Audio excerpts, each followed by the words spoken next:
Aștern acum câteva rânduri. Bunico, n-ai să le citești, dar eu am să le port în gânduri, fiindcă acum acolo ești. Nu uit cum noi odinioară ne mai țineam în brațe strâns, când am spus, mamă, prima oară ai fost acolo și ai plâns.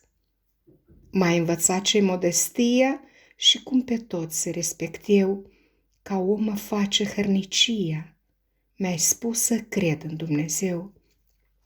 Am să-mi aduc mereu aminte că nimeni nu gătea ca tine și că-i certai pe ai mei, țin minte, pentru că mă certau pe mine. Dar toate acestea au fost odată, azi praf pe cartea cu povești.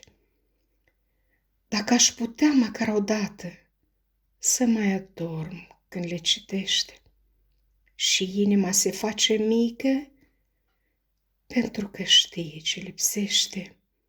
Acum ai adormit, bunică, dar ție cine citește? Mai e ceva care mă doare și-mi stoarce printre ploape rouă. N-am avut când să vin cu o floare și uite că vin azi cu două.